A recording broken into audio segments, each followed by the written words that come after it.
Oui, il y a eu un moment où le terme paysan a disparu, n'était plus utilisé.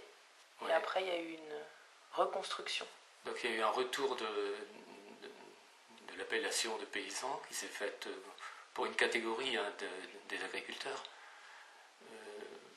justement pour marquer la différence avec l'agriculteur chef d'entreprise. Je pense que c'est en partie ça aussi, pour montrer qu'on n'était pas seulement des professionnels, mais aussi des gens qui étaient intégrés dans un milieu social, dans une histoire sociale aussi.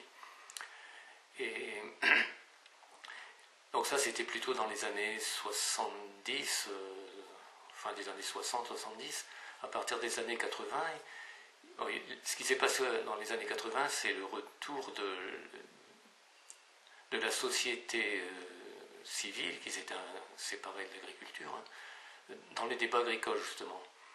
Donc essentiellement au départ sur des critiques par rapport aux questions de pollution, de perte d'emploi aussi, de nuisances. Et donc ça a incité aussi une partie des agriculteurs pour répondre à ces critiques-là et pour trouver des alternatives, à reprendre aussi le terme de paysan, mais en enrichissant de nouvelles caractéristiques ou de nouveaux projets qui étaient plus liés à la mise en valeur du pays.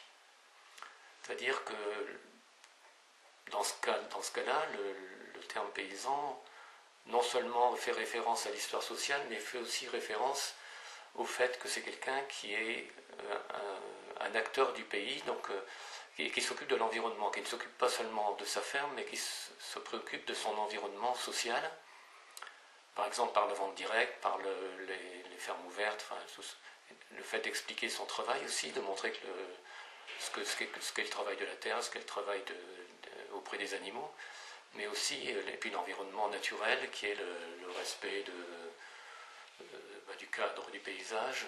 Peut-être au départ c'est plus les questions de paysage, mais après aussi le fait de maintenir la terre dans un bon état de production, un bon état biologique, enfin toutes ces questions-là, quoi.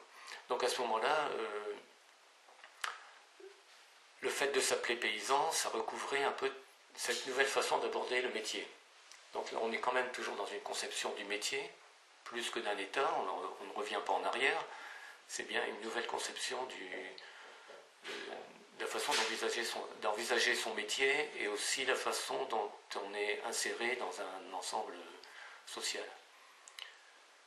Et cette vision-là du paysan, donc cette image-là, hein, c'est une image aussi qui a été bien valorisée par les partenaires avec lesquels on travaille, c'est-à-dire les consommateurs, les environnementalistes, qui ont aussi redécouvert toute la richesse qu'on pouvait mettre derrière ce mot-là. Avec le risque que ce soit aussi à mon avis, hein, que ce soit aussi survalorisé et que ça induise des comportements qui ne sont pas toujours ceux que les paysans eux-mêmes auraient choisis.